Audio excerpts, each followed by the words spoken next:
मस्त ऊन पडलेलं आहे आज. मस्त बाहेरचं वातावरण झालेलं आहे. खूप म्हणजे खूप असं फ्रेश वाटणारं वातावरण आहे हे.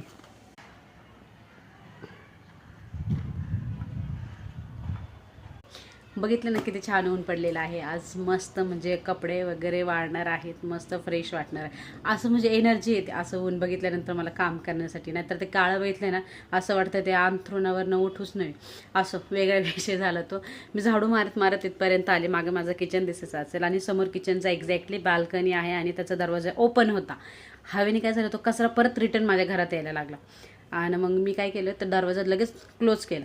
असंच दरवाजा क्लोज करत असताना ना माझ्या डोक्यात विचार आला की असंच कधी ना आपल्या आयुष्यामध्ये असं कचरा वाहून येतो. म्हणजे कचऱ्यासारखे जे लोक असतात ना, निगेटिव्हिटी पसरवणारे किंवा आपल्याबद्दल म्हणजे त्यांना आपले पाय मागं खेचणारे, तसे लोक आपल्या आयुष्यात न कळत कळत येत असतात. आपल्याला ते मागं ओढत असतात. त्याच्यामुळे कधी पण मला त्यावेळेस एक डोक्यात क्लिक झालं, कधी पण आहे ना दरवाजा हा जो आहे ना आपला, कायम उघडा न ठेवावा.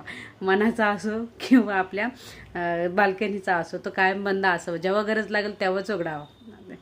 हे असं डोक्यात माझा विचार आला. तर तुमचा ह्याच्यावर काय पॉईंट ऑफ व्ह्यू मला प्लीज कमेंटमध्ये सांगा. बाय.